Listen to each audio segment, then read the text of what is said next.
A typical class contains one of them. In some years you may have none, in other years maybe two. 3 or more, however, and you could become a nervous wreck. I'm talking about children who may have the controversial condition ADHD, Attention Deficit Hyperactivity Disorder.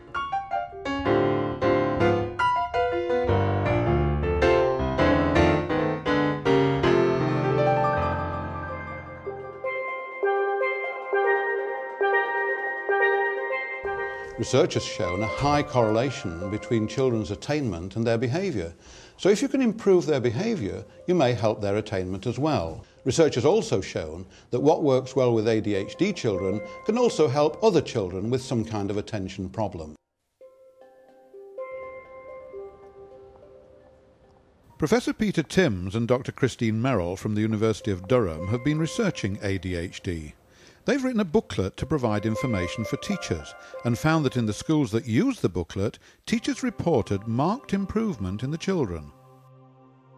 We'd found that children who have ADHD-type characteristics when they're just 5-year-old are behind their peers in terms of attainment for maths and reading.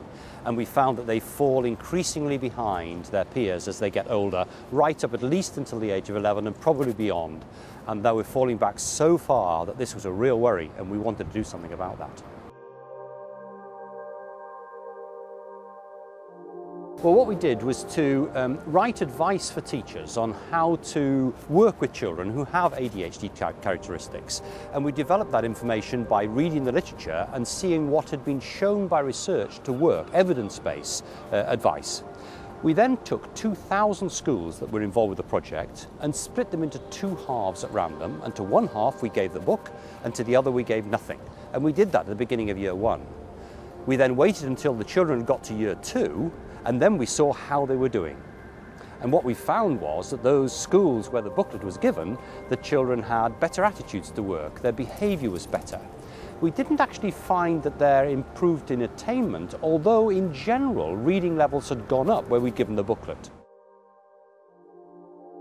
The booklet contains teaching and classroom management strategies for children in Key Stage 1. To help these children succeed in the classroom and to help their behavioural problems, the kinds of things that you need to do are to structure the day, give them a predictable timetable so that they know from the outset what's going to happen. And after lunch we have a very long session of science where we shall be doing work on electricity.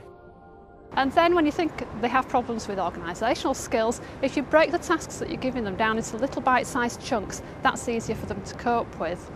After break we have our junior singing session and then a lesson of numeracy where we'll be doing fractions.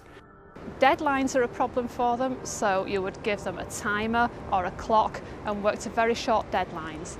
The key is really to have tasks that are easily manageable, they are aware of the deadline and avoid anything unpredictable. Managing inattentive children can be one of the most challenging tasks facing teachers, so try out the 2 B's. The first B, brief children clearly about the sequence of events, what they'll actually be doing. The second B, break the task up into manageable chunks. And if all that fails, try the third B, brandy. For yourself, that is.